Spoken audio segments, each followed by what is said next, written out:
Yeah, I've got the warning come up, so it's on. It's just loading.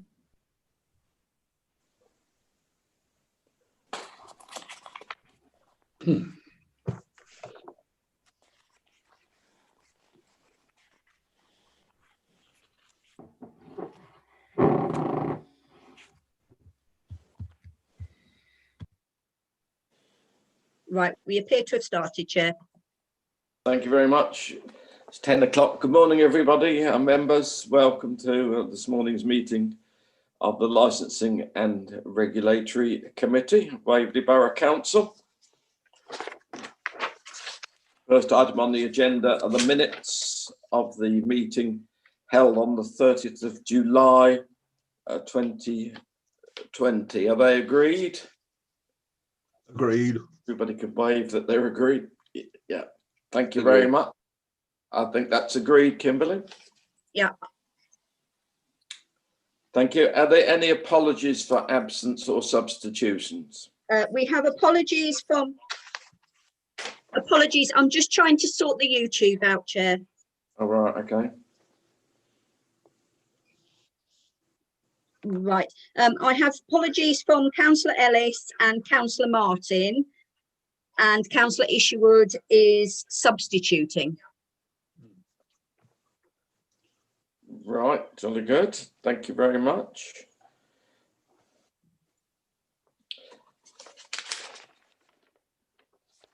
It's repeating on me, apologies. I'm trying. It's okay. Are there any declarations of interest, please? Kimberly? I'm sorry, I can't find the mute on the YouTube and it's repeating on me, apologies.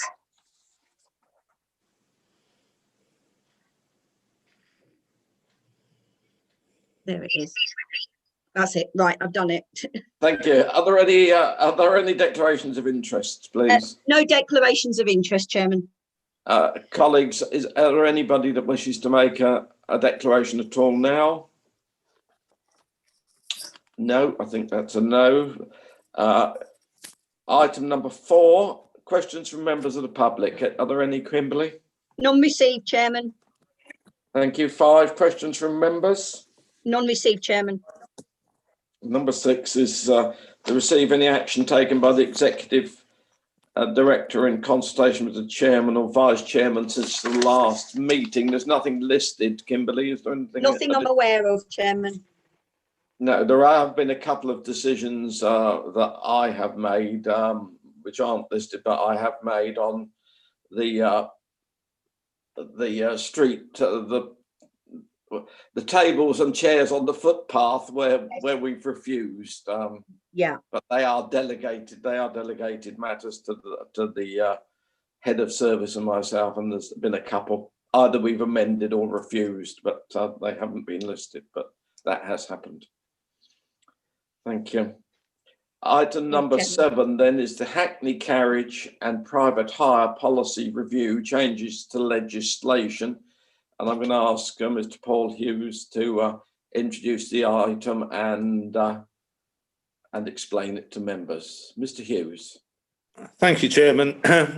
As a brief background, in January 2020, we officers put forward some proposed amendments to the taxi policy, Hackney Carriage and Private Hire policy, and there was some imminent recommendations from the Department of Transport due to come in. These were put forward before the Licensing Committee, and the Licensing Committee approved the amendments to the policy to go out for consultation. The comments were due to come back to the committee in March 2020, but because of COVID and other events, this meeting was postponed. Since that time, the government has published now its taxi and private hire vehicle standards. Officers have now included those government standards into the postponed report and are therefore bringing it forward for you now, the postponed report with the added changes. In the report itself, there's changes in mainly blue and red. They were previously discussed in the January meeting, and the ones marked in a block yellow are to do with the new introductions or changes following the introduction of the government standards. Before you begin, I'd just like to bring your attention to a few specific points. On page 10 of the policy, Hackney Carriage fares is marked in blue. This has not changed, but it's marked because it is likely to change as we're doing a full review of the fare process and how we sort out the fares and arrange it. That will change in the near future, but again, it's been delayed because of COVID and a few other issues.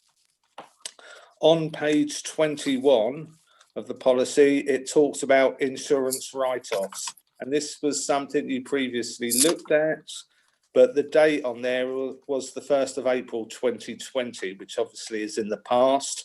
And whether you want to look at this date and maybe change it accordingly. The same thing again on page 24.15 regarding new vehicle applications.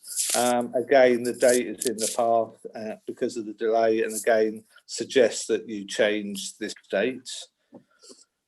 Just as a point of clarification, page 57.4.3, it talks that there's an addition there of 48 hours to report your convictions. Just to let you know, this was previously in the policy, but it was 7 days they had. The recommendation is now 48 hours. And on page 62 of the policy, 14.1, will not is highlighted in yellow. This previously read will not normally be granted, and we've removed the normally be and just left it as will not, following the government standards. Officers, ask you to consider the report. Thank you very much, Paul. Just on those two dates, what dates would you like them now to be before we start just throwing any date in?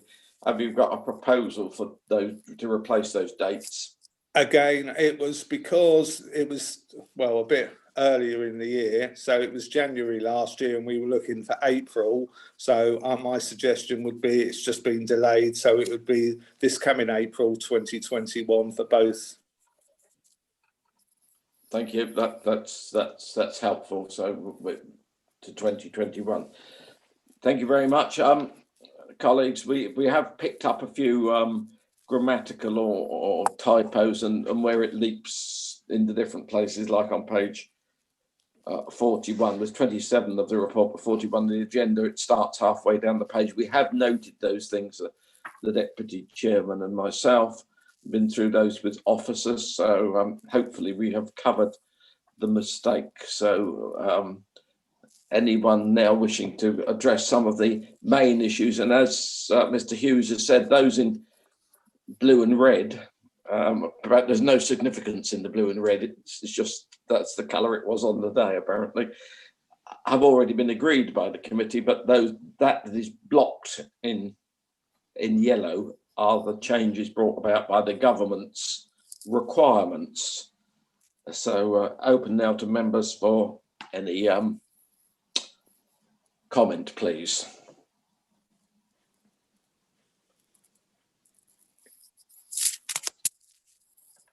Councillor Davidson. I picked up a couple of typos as well. There's no point in going through them right now. If you like, I'll put them into an email, copying the rest of the committee, and if they got any sort of corrections on my corrections, quite happy. I'll leave it with you and the officers to make the appropriate adjustments. Thank you very much. Thank you. Kimberly, if anybody puts an electronic hand up or anything, let me know. And I can only see so many on my screen, so it's... Any Councillor other Hyman has his hand up, Chairman. Thank you. Councillor Hyman. Yes, thank you, Chairman. Yes, I don't really want to go through. There's some issues which I'm quite sure you've mentioned one, which are typos, which I would raise. But obviously, what I'll do is look and see what you've mentioned and Councillor Davidson has mentioned. Is it possible to save all of us? I mean, obviously, what I've always preferred is that the officers before it comes to us, that somebody's been through in detail, so that we don't have to do the job ourselves, because we don't want to have a dozen councillors duplicating exactly the same work, looking for typos and whatever, and each of them potentially writing track changes documents, which is ridiculous to expect us to do so, as we are by a number of other committees.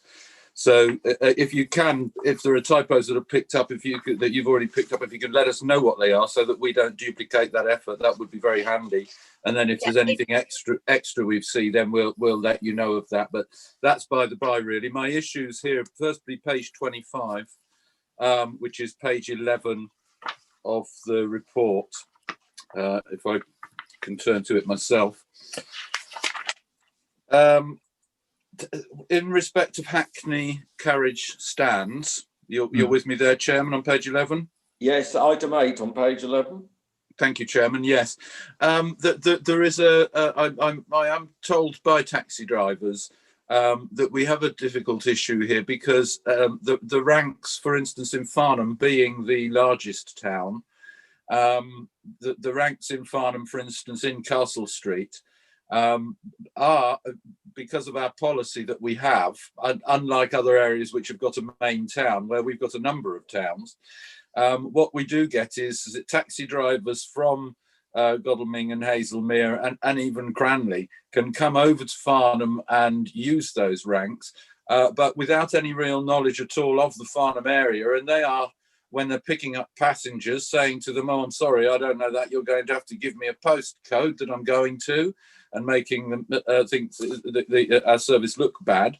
And of course, apart from that, the people who live in Farnham, they make their profit, the taxi drivers, especially in these difficult times, they make their profit on a Saturday night or a Friday or a Saturday, not during lockdown, presumably. And people are coming over from other areas, just targeting those evenings. So they're one profitable evening, they lose their business. And it's like having outsiders from another borough coming across, which of course is something that can't happen. We're not allowed to go across to other boroughs, but because of the situation with having our geography, which isn't unique to the world, of course, but in terms of how our borough is laid out, but the geography does make it a little bit difficult sometimes for people in particularly in Farnham, where it is the town to come to if you want to plough for trade on those busy evenings. So I would consider that it's likely, when we go to consultation, that we might be asked by drivers whether there is anything we can by law do, or that we can where we have the room to move, in order to make sure that people who are working in our town certainly have the knowledge necessary to do the job properly, and to some extent to ensure that we don't have a geographical travel, people travelling across the borough to work other areas. Okay, thank you. Could I just ask Mr. Hughes to tell us the position as to whether we're able to do that? Thank you. That's what I'm asking. Thank you, what you're saying now, Mr. Hughes. And the not knowing where you're going is not unique to Farnham. Twice I've come back to Hazelmere Station and got in a taxi on the rank there, and they've not known where the road I want to go to is. So it isn't unique. So there's two issues. I guess the licensing is borough-wide, Paul, but also how do we check that there is some knowledge? I mean, it's not like London, where I know they have to have the knowledge. What is the position here, Paul? So at the moment, yes, we do have like four towns, and when somebody applies for a Hackney carriage, we do a knowledge test of the town they're predominantly going to work in. So they have to know the streets and the road well. That's where they're going to mainly work. But we do a general knowledge of the general borough. But at the moment, when we license a taxi driver, a Hackney carriage driver, it is a borough-wide one, so he is allowed to apply for hire within the borough of Waverley. I'd have to check on the legal side of it, whether we could in some way restrict them to only the town that we issue it in, but it works both ways. The drivers in Farnham can work in Hazelmere, etc. So it does go both ways, but I couldn't tell you offhand whether we could, but I will look into it. I don't know if Gillian would be able to help, whether we would be able to tie the towns down individually and just issue for a particular town. I was just going to ask Gillian, and it's rather a low ball question, Gillian, but have you anything off the cuff, or I don't want to tie you to anything, but is there anything that we can restrict within a certain distance? Or it's not something that I'm familiar that other councils have done in the past, but certainly I can look into the matter and see if I can update you during the course of the meeting and afterwards. The other opportunity to deal with that aspect would be to review the procedures that we have in place for the knowledge test. So that would be the other potential way to deal with it. But let me see what I can find. There are different difficulties in terms of competition, and there have been a number of cases to deal with restrictions on taxi drivers per se and vehicles that are licensed by an authority, but I'm not immediately familiar with a matter on that point, but I'm happy to look into that for you, Chair. yes, thank you. And if not, we could certainly, if it comes up in consultation, deal with it when it comes back. Councillor Hyman, yes. Thank you very much, Chairman, and thank you, Gillian, there for that. And I hope we can find something that's encouraging. But I must say, it's not something that works both ways. You don't go to a quiet town if you live in a borough, in a busy town, in order to get the excess trade, in order to be able to cash in on the busy night, because obviously the reason they're coming from other areas is because they've already got enough people in those towns for the busy nights, far too many, and they're coming in to take the busy nights away from the busiest town. So it doesn't actually work both ways. And so the difficulty would be, I think, if we're looking for some sort of knowledge test across the borough, we would be forcing all Farnham taxi drivers to learn about Hazelmere and Godalming when they're not going to be going there, when actually the issue is the other direction. So I know it's not an easy thing to do, but that's why I'm asking. But I don't really want people just to come back to me saying, "Oh yes, we can make everybody do a test for all areas." It may be a solution that if it has to be that that Farnham drivers would be happy to do in order to make sure that that other towns drivers are having to do it. But that wouldn't stop what's seen as poaching. Anyway, if I can move on, Chairman, to page 39. Could I just make a point there, Councillor Hyman? I know I can understand your point with the town being busy, but it does work both ways on certain occasions, because obviously drivers from Farnham will maybe take somebody to Godalming, and when they're in Godalming, if someone puts their hand up, they can apply for hire in Godalming. And if we restrict that, then the Farnham drivers wouldn't be able to apply for hire when they're in other towns of the borough. So it does work both ways. And the other, but it does in that respect. But this is about busy evenings on the Friday and Saturday nights when that isn't the issue. So in that case, it doesn't work both ways for the point that I'm making, which is poaching on Fridays and Saturdays, the busy nights. But I take your point. You're right that it works both ways. If during the during the daytimes when you're doing a drop off, you can use, and it works for everybody the same there. Nobody has a problem with that, obviously. I think, okay, well, we're going to look into that. And the Councillor Rabini, I can see you waiting to speak. Councillor James has had a hand up as well. Okay, may I come back after they've spoken then, please? Because I've got a number of other issues as I've been through the whole document. Thanks. Okay, you're willing to come back. Thank you. Councillor Rabini next, and then Councillor James. You're muted, Jackie. Sorry, just a couple of things. I do know when I was on licensing in the past, we did have this very same issue with taxi drivers going into other areas. But as we're a Waverley-wide borough, I would expect that all of our drivers would take the borough knowledge as well as the local knowledge, because they obviously can apply their trade in other areas. So what I wanted to ask Mr. Hughes was, when they apply for a licence, they have to take the knowledge. Do you have follow-ups to make sure they are updating the knowledge? Because obviously you have new estates or new areas.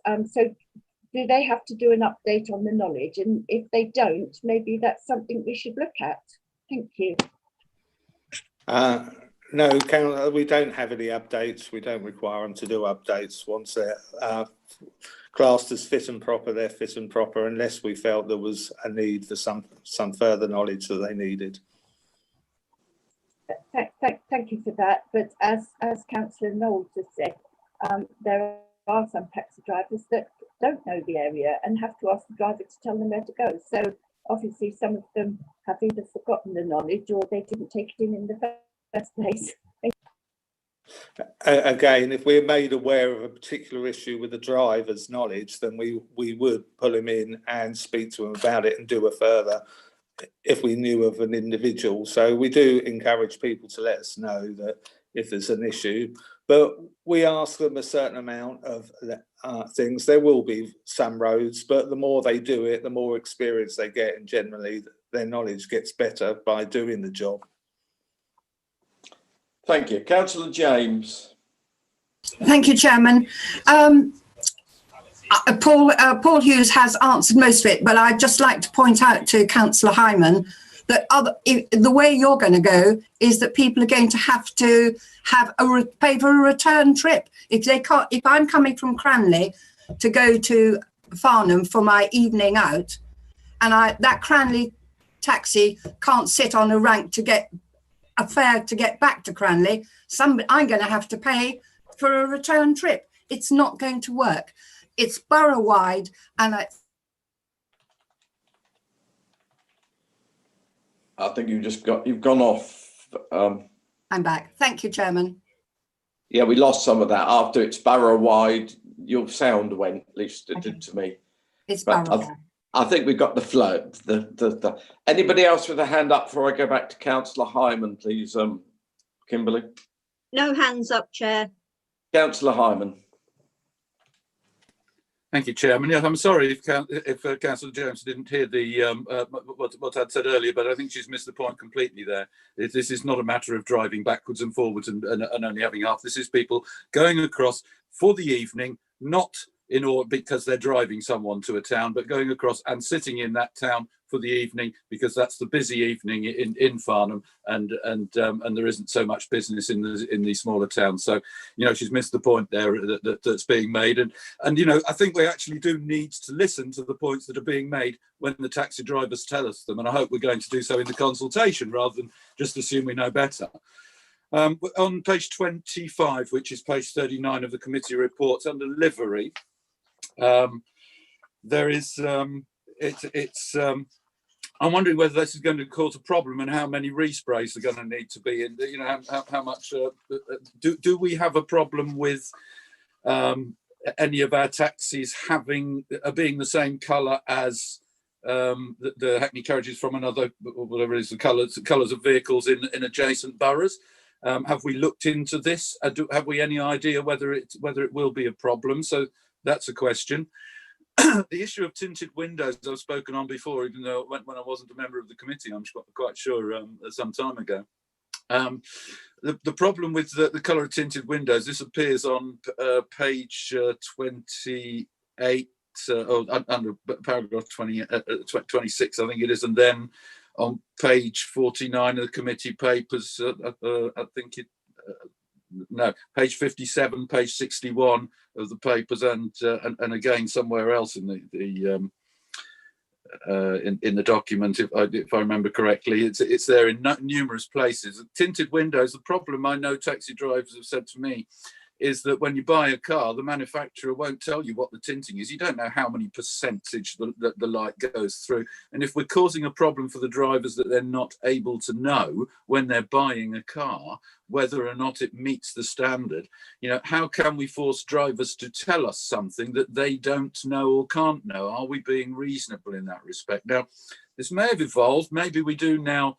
Maybe because of this issue, manufacturers are being forced to put something on the cars telling people how much light goes through them. I don't know, but it is something that was raised in the past, and I'd just like to know whether that has been sorted out. Then on page 49, and this is something which Paul did mention that the 7 days has been brought down to 48 hours to tell us if they've been caught doing something or whatever. Just whether 48 hours is sufficient, I suppose in some ways it might be a good idea, in as much as if you haven't got 7 days to do something, you don't forget to do it and not get round to it. But we do have to make absolutely sure that people are aware, because it's very easy, of course, it's a busy life with work and everything that they're doing, and some of the hours that some of these taxi drivers do, that we're giving them the ample opportunity to actually fit it in and do it. And I think the same is on page 53, which is page 39 of the report, and paragraph 6. They'll say there's some tinting. Then when we get into the reports later, am I able to go up to page 81, which is page 67 of the report? Yes. Point 28 there is that you can't drive if you've got a dash warning light on. Well, service lights come on as you're driving along, and various lights do. I've got one on my dashboard of my car at the moment, which says cruise not available, which I know is telling me that it doesn't mean I can't go on a cruise, which I know I can't anyway. It's my cruise control isn't working. There are various lights that come on dashboards, including lights which tell you you've got your main beam on and that sort of thing. To say dash warning light, do we have definitions? I might be being picky, but I don't think we can necessarily fine people or whatever or punish people for a warning light that is, absolutely nothing to do with safety or the condition of the vehicle, really. Okay, can we pause there, and I'd like Mr. Hughes address some of these issues, otherwise we'll get lost. Okay, I've got 3 more in that section, and then one other issue, I think. Okay, we'll come about it. Those in a minute. I mean, the warning lights, Mr. Hughes, and with regard to the tinted windows, which on page 25 of the report is in blue, because we have previously agreed that, and we've come down, haven't we, to the 22% from what we've required to meet the wishes of the drivers. So we have talked to them about that, and we have come down. But Paul, can you just address some of those issues that Councillor Hyman have raised? Yeah, just the first one regarding the livery. The reason we've added that one or put that one in is because raised in by Guildford Council, previously licensed driver with Guildford, left Guildford and licensed with us and brought his vehicle over, and his vehicle is in the livery of Guildford, and so it's causing a bit of angst when he's anywhere around, that people think he's a Guildford driver, and he's actually not. He's a Waverley driver. So that was the reason for the introduction of that sentence, just to sort of like make it clear that if you have got a livery of a neighbouring council, to save confusion for public safety, etc., is so people know where you are licensed, that you wouldn't have one in the same colour. That is only the one incidence we've had, but we thought we'd nip it in the bud before it got any bigger. Regarding the tinting, as you said, it used to be 70% light transmission for the rear seats, 70% in the front windows, and 75% in the windscreen is mandatory by Department of Transport. And we've reduced the rear from 70 to 22%, as it hasn't been reduced yet, but it's as part of the consultation you're looking at to reduce that. The 48 hours is the standard required by the government. Again, it's something you don't have to take on board, but it's their recommendation. And the dashboard warning lights, I think it is the warning lights that are MOT failures, because some of them I don't think are all classed as warning lights. Some of them that appear are MOT failures, and they would be the ones we would be looking to issue a points if we were made aware on one of our inspections that they had one of those warning lights. However, I can look at it and see if there's a rewording, or maybe be more specific on which warning lights. Yeah, perhaps safety warning lights or whatever, Paul, something just to make it clear that it doesn't mean you know, the cruise controls on or whatever. Thank you. Your other 3 points, Councillor Hyman. Thank you. Just back to the first one in respect of liveries. Then I think what we should be doing, taxi drivers obviously aren't necessarily going to know what the liveries are of adjacent boroughs. Are we going to make this retrospective, i.e., people going to have to change the colour of their cars? Can we stipulate what shades or whatever it is, tones are banned? Therefore, because you know we've got to be fair to our taxi drivers. We can't force them. I think you probably don't know, but the Guildford livery is stick on. It just takes off, so they do know what's on there. That's correct, Paul, isn't it? It's a stick on thing over the colour of the car, so the livery is over. It's called a wrap. They've got a wrap that they pay for that puts over. Yeah, they do know what they've got on quite clearly. Okay, so it's not a matter of a colour of a car that you can't have, which is what I thought was implied by the point here. Well, it's the wrap. Yeah. Paul, please go. Okay. Yeah, it's a wrap on the Guildford cars that's specific. Obviously, if a council turned round and said their livery is white, it would make a lot of cars difficult. So generally they don't. It would be on the wraps where it's specific and someone's moved the car from like the Guildfords to us. Okay. Provided we know that isn't going to cause a problem, I'm happy. If it means people are going to have to go and respray their cars and whatever, then we're going, or get penalised. We need to make sure. So I'm also happy, obviously, if you can add something that to the effect that it's MOT failures in respect to the point on page 67.28 in respect of dash warnings. Very happy with that. That's excellent. Point 24, actually, just previous to that, it mentions unsatisfactory condition. Can you tell us where you are, please? It's point 24, somewhere around page 81 of the committee papers, page 67 of the 81, 67. Page 68, page 66. Yeah, that's where it will be. Thank you. Yeah, an unsatisfactory condition of vehicle, interior or exterior, 4 points applicable for that. So the penalty for unsatisfactory condition. Now, I must admit, I haven't read word for word. I've been through the entire document, but I haven't read word for word twice after finding this, whether or not there's something in there that describes that. But bear in mind, there's 4 points on that. Right. If you move to page 46, and that's, just 2 pages later, you don't need me to tell you where, it says minor vehicle defects, e.g. blown exhaust, ineffective / broken windscreen wiper / washer. That there, obviously, again, if part of your wiper blade becomes detached at the end, it's an MOT failure, but it can happen in the middle of a journey or whatever. You wouldn't expect to be fined without being given the opportunity to possibly even knowing that it's happened if you're not using the wipers. But that's 3 points there. So what's the difference between unsatisfactory condition and minor defects?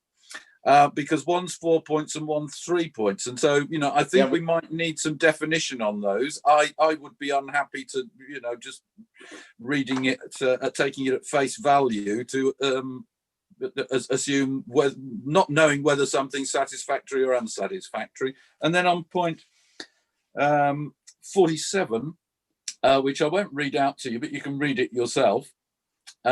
There is an issue sometimes of plastic bottles being found at the roadside, which people have filled whilst being sat in their cars, and I'm told that it is certain taxi drivers lobbing them out their window as they drive along, and I don't know whether that's actually covered by this point here, whether anybody's witnessed or whatever, and if it is. Perhaps some wording might cover that, because it's not very nice. And then on page Oh no, let me see. I might have done there, Chairman. Thankfully. Good. Yes, Thank- that's enough. Actually, I don't need to bring up anything else because Paul has covered everything very well in his introduction. Otherwise, thank you. Thank you very much. I think we've noted what you say on item 47, and perhaps I'll speak to Paul off after the meeting about that, what we cover. And just those difference in the points on the condition, Paul, it's 4 in one box and 3 in another. Can we just, because it does seem to be very similar. Again, these were agreed a number of years ago when we introduced this. So the points I'd have to go back and look, but a lot of them would be, again, we have a step process. So first of all, if we found someone and his lights have just gone or his windscreen wash has just gone when we're out inspecting, we normally just send them off and ask them to get it fixed and report back to us with the minor thing fixed. If we did issue points on these, again, it's quite difficult because a lot of them would depend on what the item was and what was done. Why there's a difference in points? Again, it might be the severity, but these are maximum points that can be issued. We can always issue lower than those points. I'm happy to change them if you wish, to make them both 4 or both 3, or change it to whatever he feels best. That's very good, very kind. Thank you. I'm just thinking actually what we need is definitions. And I know that unsatisfactory condition can relate to having dents. You're not allowed to drive around with dents in your wings and things like that on taxis. But I know a taxi driver who had a cone thrown through his windscreen a couple of weeks ago by drunks coming out of the Queen's Head pub. They just lobbed the cone into the road, and he happened to be driving past very slowly, and it smashed his windscreen, and he was off work for quite some time because he's had a broken windscreen. Of course, he's not allowed to work with his vehicle in that condition. We understand that, but there are some very minor things which normally any of us would drive around in our cars happily with, little dents or scratches up the side if someone's keyed our car, whatever.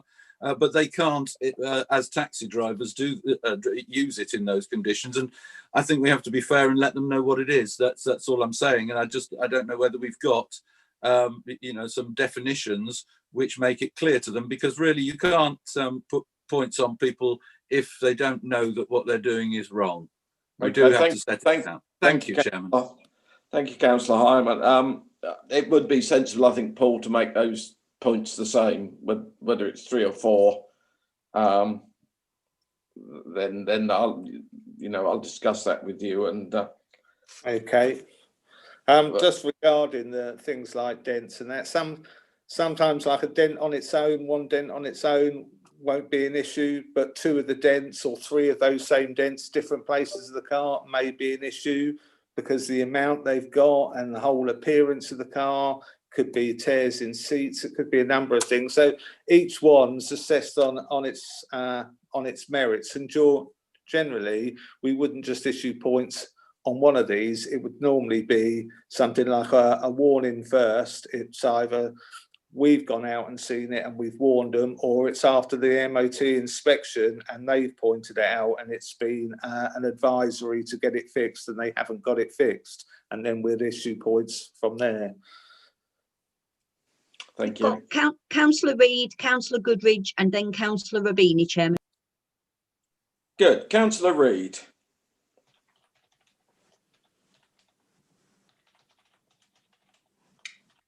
You're muted, Councillor Reed.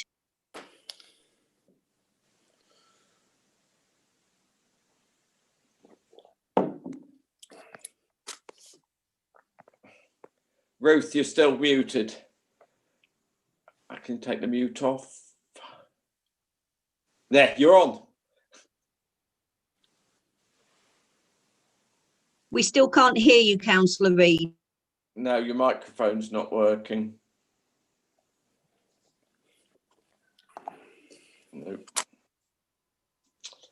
No, we're not getting you. I'll move on to Councillor Goodrich and come back to you, Ruth, see if you can sort your microphone out. Councillor Goodrich.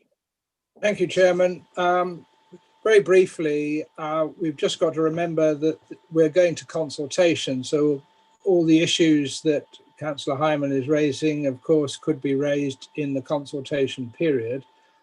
So far as I'm aware, none of the problems identified by Councillor Hyman have been raised by taxi drivers in Annex 7, which is all the points for the various problems with the vehicle. But I think we just have to remember that this is discretion of officers who look at the facts on each case and decide what is appropriate. And so far as I'm aware, and I'll be corrected if by Mr. Hughes, is that officers have not yet found that to be a problem with taxi drivers in allocating points or giving warnings and so on. Could I suggest or propose, Chairman, that wherever in the policy the date, the 1st of April 2020 appears, that date be changed to the 1st of April 2021.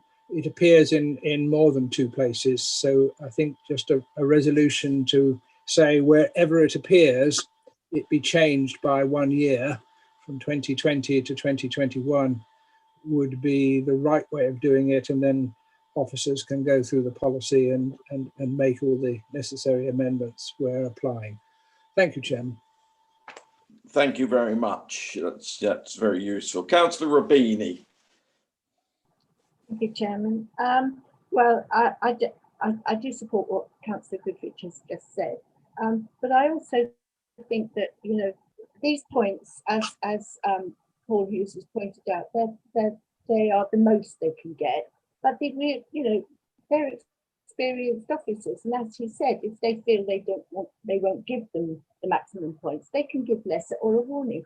So I think, you know, we have to take heed that this point system that we're looking at is the maximum that can be had for each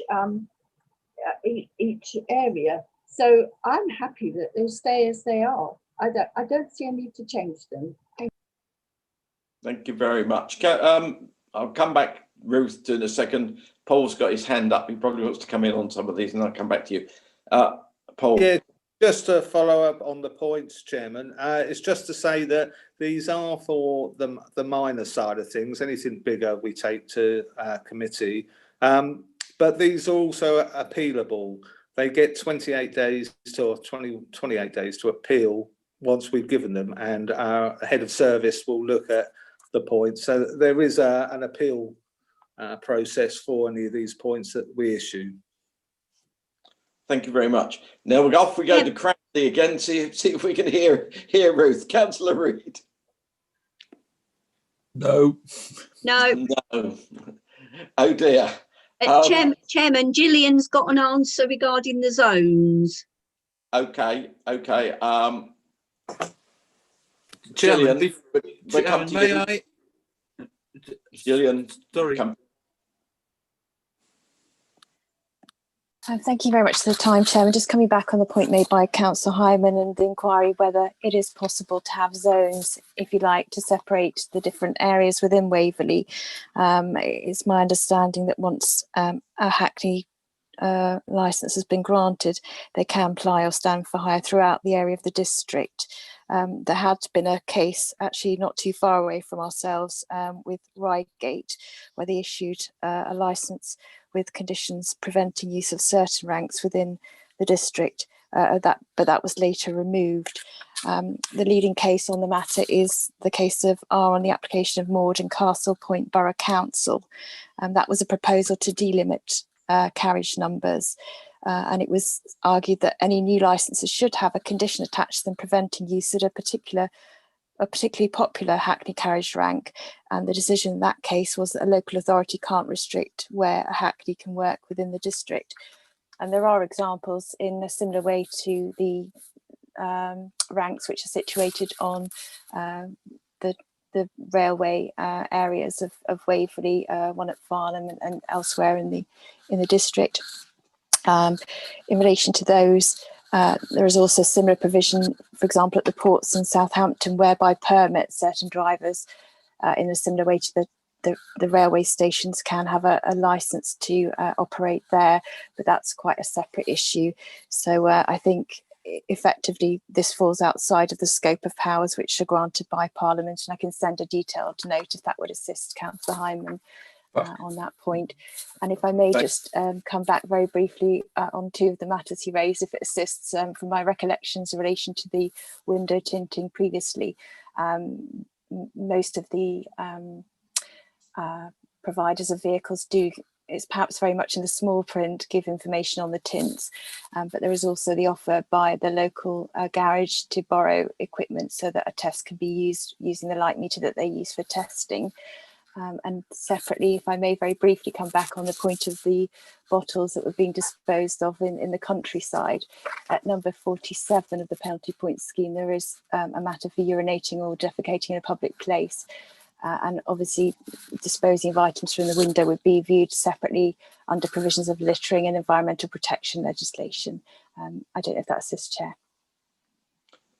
Thank you very much. It's all very helpful, particularly the matter that we can't zone. I think that the legislation doesn't permit us to do that. That's the position.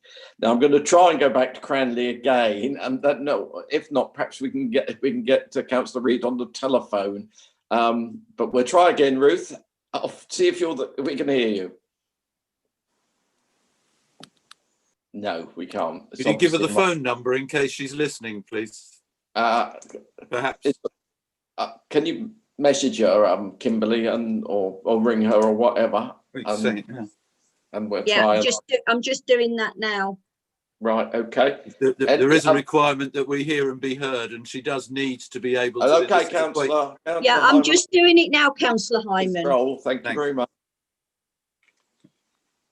Whilst we're doing that, Chairman, this is a quasi-judicial process when we are determining, particularly in determining whether people are fit and proper and whether they have totted up their points and should be disbarred or whatever. And I do appreciate there are all sorts of systems of appeal, but we don't want to unnecessarily force our constituents and workers to have to go through such processes unless necessary. So I think it's very important we have consistency in decision making, and the only way that we as members, particularly when we're delegating powers to officers, understanding that there are certain matters which do have to be in the opinion of the members of staff, we have to do our utmost as the members responsible here to ensure there is consistency in that decision making over time and across the borough and between separate drivers for separate cases.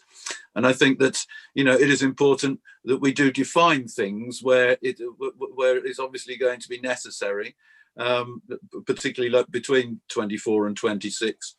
And I would just mention for Gillian, I'm sorry that she had to read out the words, but under number 47, this isn't a matter of in the countryside. Alfred Road isn't in the countryside, and a number of other streets where it happens are just residential streets where it ends up where people are picking up the litter, find full bottles and stuff, and also some people have seen bottles thrown out without lids on and whatever, and it's not very nice. So yeah, thank you very much. Have you got through to Ruth, Kimberly? Yeah, I've emailed her the telephone numbers. Okay, hopefully she will call in a moment. And yes.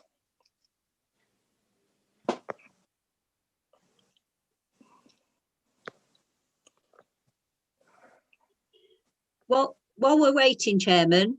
Yes.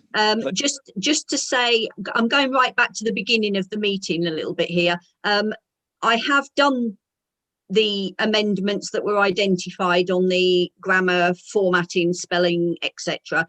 And I will be republishing the agenda after the meeting. I just didn't want to confuse everybody with changing things around after they'd had their hard copy. So no. If you want to look at that, you can see what I have changed. You don't have to, Councillor Hyman. You can just give me your changes and I'll check. I'm just saying, if you want to look at the changed one first, fine. No, that's great. I'm just thinking, are you telling me all the page numbers would have changed? No. No. Goodness me. No. It's what we've already identified. Yeah. Now, Councillor Reed, have we got you?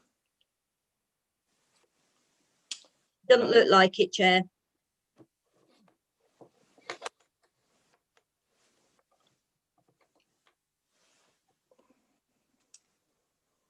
Councillor Reed is doing what I have to do, get the husband in. Yeah. I see Ken has appeared. Would it be quicker if I drove over to Cranley with a mobile phone for her? We've got a taxi driver to do so.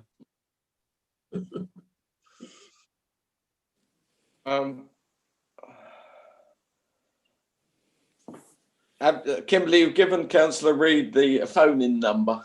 I have. Can she speak to you and you relay what she says? I think she's just trying to call it now. She's got a phone in her hand. Oh, good. Excellent. While she's doing that, I'm very pleased that on page 47 of the report, 61 of the agenda, the item on the 10 years of the tyres, which we'd already agreed, but our members may have seen that comes into legislation for buses and minibuses from I think today. It was on the television, and that is a result of the fatal accident at Hindhead back, I think, in 2012, and that becomes legislation today, certainly for heavy goods vehicles, coaches, and on all wheels on minibuses. So that it's very good that we're doing the same. Have we got contact with Ruth, please? Kimberly? Not yet, Chair. All right. Could you just telephone her? I think you probably got a number for her, and ask what she wants to say and relay it. Yeah. Well, that would seem to be a way of dealing with this. In the meantime, anybody else wish to make a... No? Good. Okay. Chairman, if Kimberly's free at the moment, whilst we're enjoying ourselves waiting, if I just run through the typos. I think Kimberly's phoning Ruth, so she'll be engaged. We know she'll be engaged. She's got the phone in her hand. Just hold on a moment, please, Councillor, and see if Kimberly can get through. Chairman, if I could just add to what Councillor Goodrich was proposing earlier on the dates being changed from the 1st of April 2020 to 2021. Yes. We should probably also extend the effective period to 2026. If we're sticking to the 5-year cycle, although I'm quite happy to see it renewed again in 2025.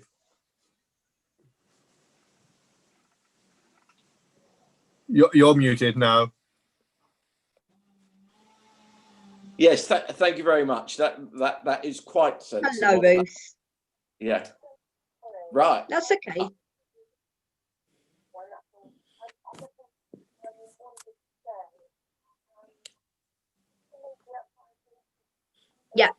Yeah, 2 seconds.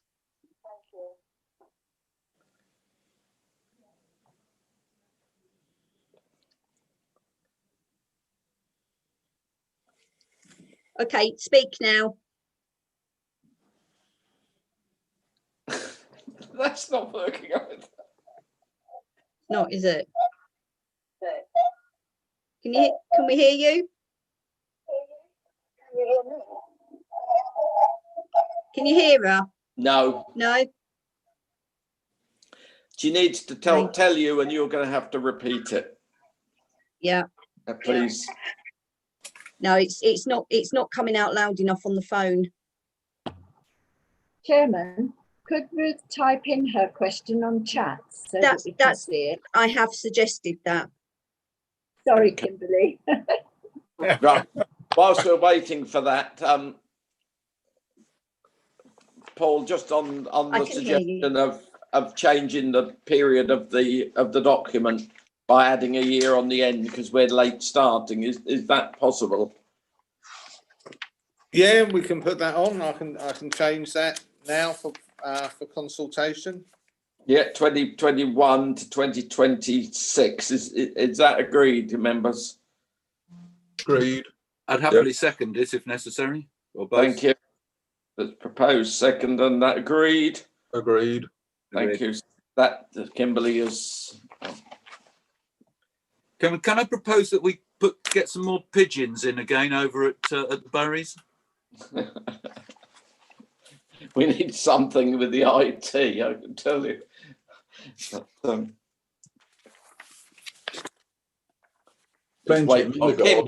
Kimberly's noting what Reed's saying, so let's just have a moment quiet while she does.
Chairman, while we're waiting, could I just confirm which one you wanted changed to 2026? But it's the front of the main report where it says it's 1st of April 2020 to 2025. So we changed that to 2021 to 2026. Okay.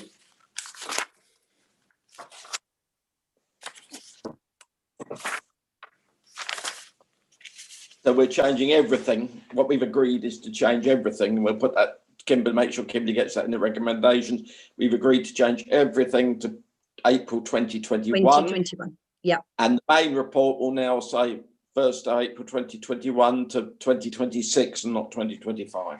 To cover that, so that needs amending. But when we've just agreed that. Now, have you got Ruth's words of wisdom, please? Right, she said she wants to thank, on behalf of the whole of Waverley, Richard Homond and his team and Paul Hughes and his team, and remind all councillors we have a duty of care to public safety, especially responding to the task and finish group on safeguarding of children and vulnerable people and to prevent crime and disorder. So we're looking at the yellow areas. It's specifically on the areas of crime and disorder and safeguarding of children and vulnerable people. And that's why she wanted to thank the team. And she also commented that she was really happy about the comments that are made in the report regarding the fare levels for disabled people. Thank you, Ruth. Thank you. If you can hear us, thank you very much. And we must get IT to help you sort out your microphone. I'll get Kimberly to speak to them for you. Thank you. Right, colleagues, anyone else with anything, or can we move to the recommendations? Chairman. Any hands up, please? Chairman.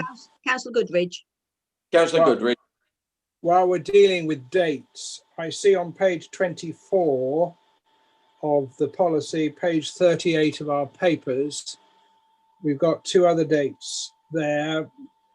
From the 1st of January 2023, a vehicle submitted for a new application must be ultra low emission vehicle. Should we be leaving it the same or adding a year on?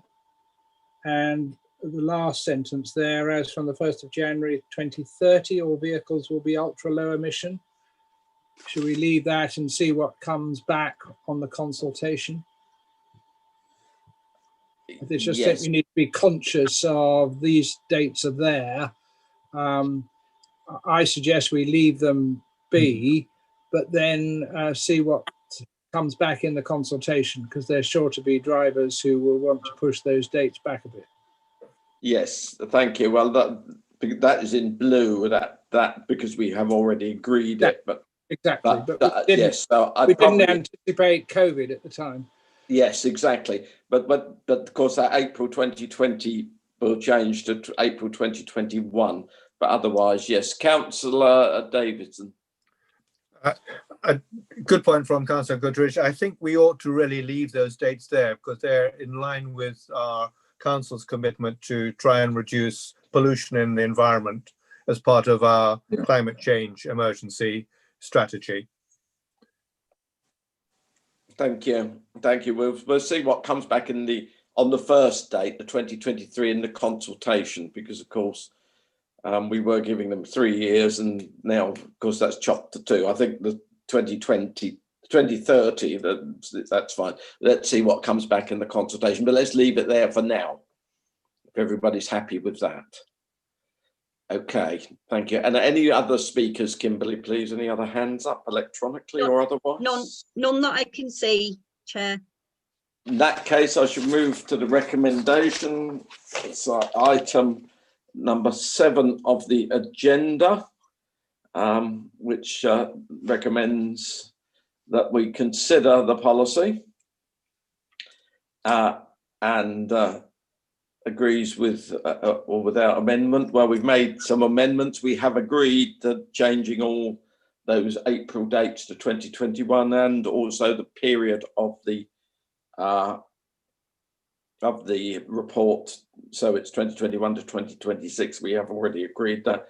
We've noted the Department of Transport's statutory taxi private hire vehicle standards report, and the licensing committee's report of January 2020.